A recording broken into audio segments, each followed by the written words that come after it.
जयमल सिंह जी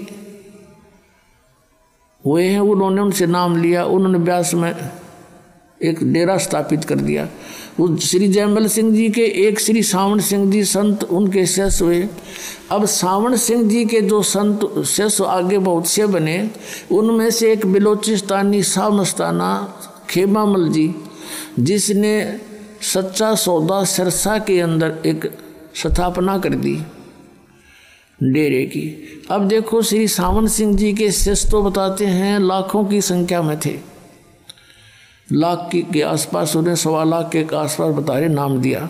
तो उनमें से ये खेमामल जी ही क्यों प्रभु बन गए, अलग से उसको कोई नाम देने का आदेश भी नहीं दिया, क्योंकि ये कैसे अपने आप में अलग से गुरु पद बना लिया। उसमें सिद्धियाँ भी थी, बहुत से उनके प्रमाण हैं कि औरों को उसने बहुत सी राहत भी दे दी, कुछ सुख भी दिए हैं। तो वो कैसे था, वो इसकी अपनी पूंजी थी, पिछले संस्कार थे इसके, पुण्य थे इसके, और अन्य लाखों थे वो ना पन पे ऐसे एकदम।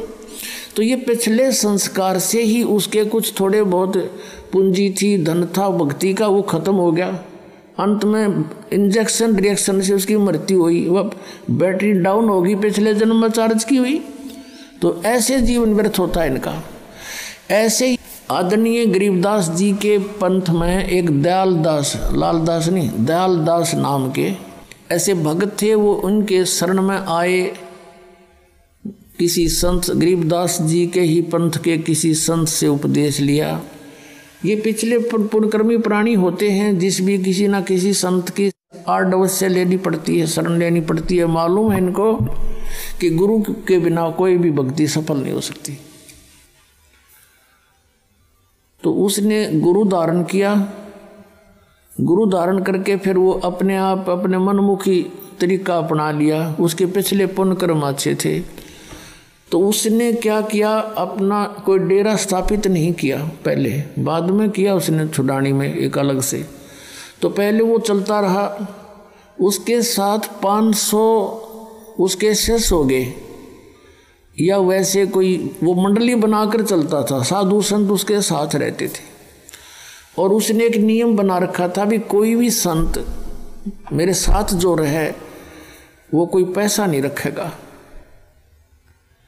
पैसा साथ नहीं रखे, संग्रह नहीं करेगा। और वो जहाँ भी जाते थे, परमात्मा उनकी ऐसी रजा थी, पिछले संस्कार थे उनके, तो परमात्मा कबीर जी उनके लिए जहाँ भी वो मंडली जाती थी, नगर वालों को प्रेरित करके सबको दोनों समय जितने दिन वहाँ रखते थे, सुंदर मोहन भोजन खिलाते थे। फिर वो अगले उसमें चले जाते थे शहर में। एक बार वो कलकत्ता के आसपास के पास बैठे हुए थे। अब 3 दिन बीत गए, किसी ने रोटी नहीं खिलाई उनको, भोजन के लिए पूछा नहीं। दयालदास दुखी हो गए और भगवान से अर्ज करी। उसने स्वप्न में बताया कि तेरी मंडली में एक व्यक्ति पैसे लिए बैठा है, 500 रुपये उसके पास, और 500 रुपये में तुम 1 हफ्ता रोटी खा सकते हो, इसलिए हम तुम्हें देंगे नहीं। अब उसने सुबह सारे संत पालन कर लिए और कहा कि भाई जिसके पास पैसे हैं वो पैसे निकाल दो या मंडली छोड़ कर चले जाओ। अब कोई नहीं बोले। फिर कहा भी जा तो बता दो, नहीं तलाशी लेंगे अब। तो उसी समय एक खड़ा हुआ उनके साथ था, न बोला ना दूँ 500 रुपये, ना दूँ, ना दे तो भाई जा यहाँ से चला जाऊँगा। वो चला गया। अगले घंटे भीतर परमात्मा पहुँचे अन्य रूप बना के और कहा रे भक्तों, गाँव के नगर के बाहर और 3 दिन से साधु भूखे बैठे हैं, अरे पाप लगेगा लोगों सेठो। वो फिर क्या था, घर घर में चढ़ा दी कढ़ाई और लग गए वहाँ बैंगियाँ पे दर दर का भोजन पहुँचने लग गया। 1 घंटे भीतर सारे तरफ कर दिए। बोलो सतगुरुदेव।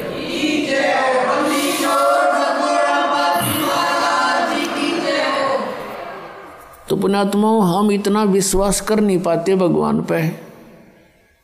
फिर भी पुण्यात्माओं, क्योंकि हम घने पेटे हुए हैं, काल ने बहुत ज़्यादा हमारे को तंग कर रखा है। जैसे कुत्ते का 2 लाठी कोई मार दे बैठे बैठे के बेचारे के, और फिर वो दूर बैठा हो, उठ सकता नहीं, और कहीं वैसे भी कोई जैसे खुड़का हो जाता है तो भी वो रोने लग जाता, हाँ कदे फिर ना मार दे। तो हम इतने पीट रखे इस काल ने, हम इतना दुख दे रखा युगों युगों से, आज हमारे हृदय में भय बैठा हुआ है। ये फिर इन परमात्मा की भक्ति से, सिमरन से इसको साथ रख कर चलो, मर्यादा में रहो आप। हम बेशक डर भी लगता रहे, लेकिन मालिक का सपोर्ट साथ रहेगा आपके, वो भय को भी मिटा देगा धीरे धीरे अगर हम मर्यादा में रहेंगे। और फिर देखना आपके रोज नए चमत्कार होया करेंगे। एक बहन बता रही थी, ने बोली जी मैं पाठ कराना चाहूँ थी, अभी चौथा दिन उस दिन उसने बताया, और मेरे पास जुगाड़ नहीं बन रहा था, मैं खूब रोई।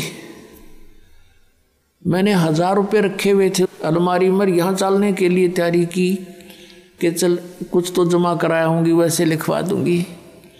तो मैं 1000 रुपये तो अलग रखे थे और वैसे ही कुछ कागज पत्र रखे थे। मैंने सोची इनमें वैसे उठा के इधर रखे तो 4000 रुपये नो के नो धरे पाए। मैंने सपने में भी नहीं सोची थी मेरे पास पैसे वो रखे होंगे, कदे पैसा जुड़ा ही नहीं था मेरे पास। 4000 इकट्ठे धरने का ब्यों तय नहीं हो लिया था, खर्चे इतने थे।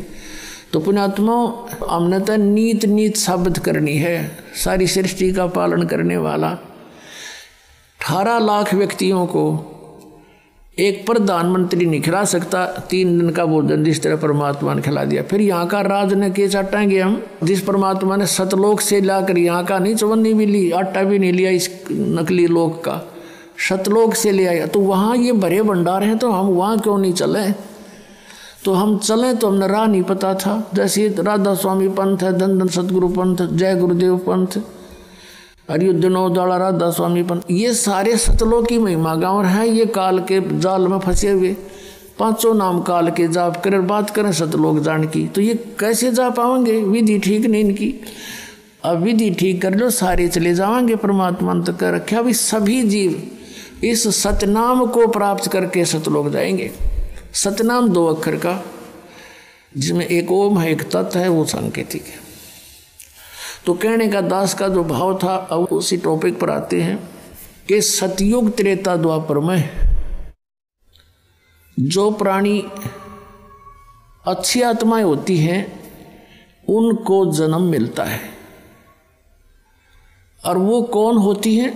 जैसे अब ये बैन उठ गया मालिक का, मालिक ने खोल दिया ये भंडारा मोक्ष का, ओपन कर दिया है मोक्ष पे, और ये मंत्र और ये वो मूल ज्ञान जो अभी तक छुपा के रखना था वो भी। तो अब अरबों खरबों की संख्या में पुण्यात्मा सतलोक जाएंगे जो इस मर्यादा में रहेंगे। और सतलोक यूँ नहीं जाएंगे कि ऐसे मरते आना डर लगेगा फलाना होगा, नहीं, आपको न पता भी नहीं लगेगा मृत्यु विघ्ना भी, क्योंकि इस ज्ञान से आपको ये दृढ़ता आ जाएगी कि यूँ कवरता छूटेगा। ये कवर जो हमारा पर डाल रखा 5 तत्वों का शरीर, ये तो छूटता है, सबका छूटे, ये तो रहना ही नहीं है। फिर इसके अंदर इसके डर किसा, इसके मरने का फिर भय किसा। और फिर ये होगा कि हमने जो भक्ति की है ये परमात्मा की बताई हुई है, और इससे आपके अंदर चाहे आप कुछ भी सोचने की चेष्टा करोगे, ये भक्ति का प्रबल ये प्रवाह आपको डगमग नहीं होने देगा, इतनी दृढ़ता पैदा कर देगा। जैसे सूरवीर होते हैं शीश दे देते हैं पर उनके मन में डर नहीं पैदा होता, तो आप वो सूरवीर बन जाओगे काल के साथ लड़ने वाले। इसके सभी अटैकों का आपके ऊपर कोई असर नहीं होगा, और ऐसे जाओगे। कहते हैं आए हैं सो जाओगे राजा रंग फकीर, एक तो सिंहासन पर बैठ के जाएंगे, एक जुड़े जहाँ जंजीर। आप तो जाओगे जैसे